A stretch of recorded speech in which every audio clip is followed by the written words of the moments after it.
आपके अपने YouTube channel educational superstar में। आज हम साइंस की वर्कशीट 13 करेंगे। तो आइए शुरू करते हैं। अगर आपने इससे पहले की वर्कशीट कंप्लीट नहीं की है तो मैंने इसकी प्लेलिस्ट बना दिया, आप वहां से उसे कंप्लीट कर सकते हैं और लिंक डिस्क्रिप्शन में भी दी गई है। तो अब हम पढ़ेंगे लवणों का पीएच। तो प्रबल अम्ल और प्रबल क्षार जब अभिक्रिया करता है तो उदासीन लवण हमें प्राप्त होता है जिसका पीएच मान 7 होता है। उदाहरण के तौर पर हाइड्रोक्लोरिक अम्ल प्लस NaOH सोडियम हाइड्रोक्साइड जब अभिक्रिया करता है तो NaCl sodium chloride plus H2O जल हमें प्राप्त होता है। अब जब प्रबल अम्ल और दुर्बल क्षार अभिक्रिया करेगा तो हमें अम्लीय लवण प्राप्त होगा जिसका पीएच मान 7 से कम होगा। तो उदाहरण के तौर पर HCl प्लस NH4OH जब अभिक्रिया करेगा तो NH4Cl प्लस H2O जल प्राप्त होगा और इसका पीएच मान 7 से कम होगा, इसीलिए यह अम्लीय लवण होगा। अब जब प्रबल क्षार प्लस दुर्बल अम्ल अभिक्रिया करेगा तो हमें क्षारीय लवण प्राप्त होगा। उदाहरण के तौर पर 2NaOH sodium hydroxide plus H2CO3 इसकी जब अभिक्रिया होगी तो हमें क्षारीय लवण प्राप्त होगा Na2CO3 प्लस 2H2O। तो इसका जो पीएच मान है वो 7 से अधिक होगा। तो अब हम खनिज लवण की तरफ बढ़ते हैं। तो प्राकृतिक रूप में क्रिस्टलीय नमक को सेंधा नमक कहा जाता है।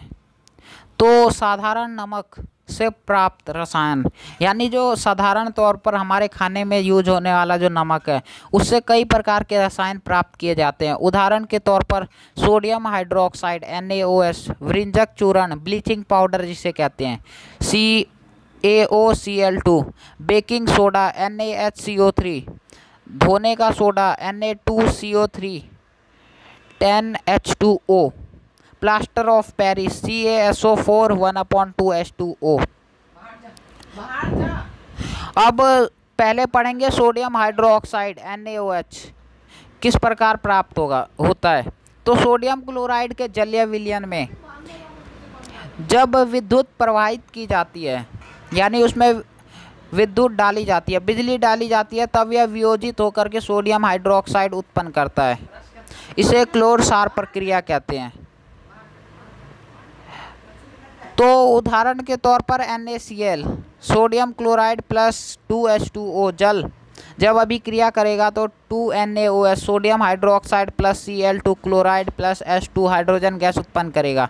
एनोड किरण जैसा कि आप डायग्राम पर देख रहे होंगे, एनोड पर Cl2 क्लोराइड गैस उत्पन्न होती है और कैथोड पर H2 गैस उत्पन्न होती है यानी हाइड्रोजन गैस उत्पन्न होती है।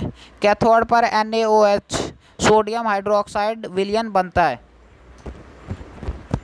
अब सोडियम हाइड्रोक्साइड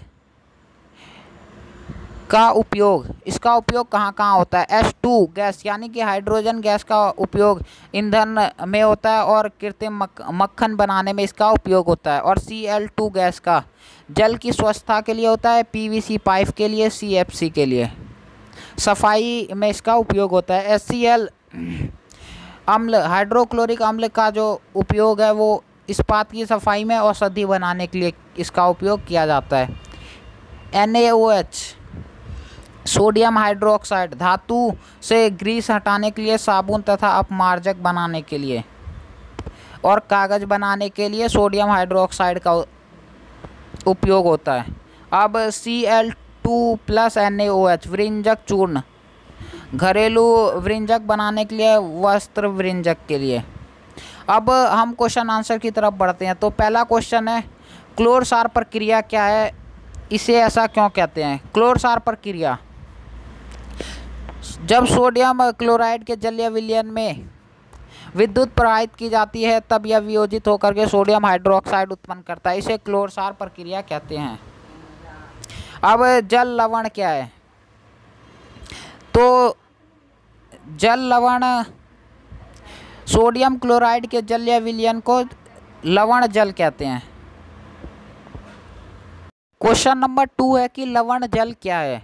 तो लवण जल होता है सोडियम क्लोराइड के जलीय विलयन को लवण जल कहा जाता है। क्वेश्चन नंबर 3 है कि क्लोर क्षार प्रक्रिया में एनोड पर कौन सी गैस मुक्त होती है, उस गैस के कोई दो उपयोग बताइए। तो एनोड किरण पर कौन सी गैस मुक्त होती है? एनोड पर Cl2 गैस मुक्त होती है। तो Cl2 यानी कि क्लोराइड गैस, Cl गैस जल की स्वच्छता के लिए इसका उपयोग होता है और PVC CFC पाइपों में इसका उपयोग होता है। अब साबुन, क्वेश्चन नंबर 4 है कि साबुन और कागज बनाने में उपयोग होने वाला रसायन का नाम और उसका रासायनिक सूत्र लिखिए। तो साबुन बनाने के लिए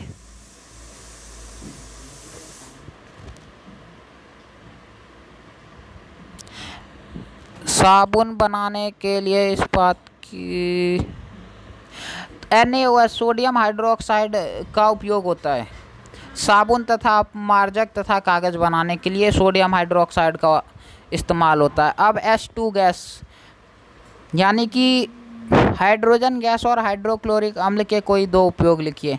तो हाइड्रोजन गैस का जो उपयोग है ईंधन में उपयोग होता है और कृत्रिम मक्खन बनाने में इसका उपयोग होता है। और हाइड्रोक्लोरिक अम्ल का जो उपयोग है वो इस्पात की सफाई में होता है और औषधियाँ बनाने में इसका उपयोग होता है। आपकी स्क्रीन पर सभी आंसर शो हो रहे होंगे, आप वहां से इसे नोट कर सकते हैं। अगर आपको ये वीडियो पसंद आती है तो आप वीडियो को लाइक करें, ज़्यादा से ज़्यादा शेयर करें और चैनल को सब्सक्राइब करना ना भूलें। मिलते हैं हम आपसे अगली वीडियो में।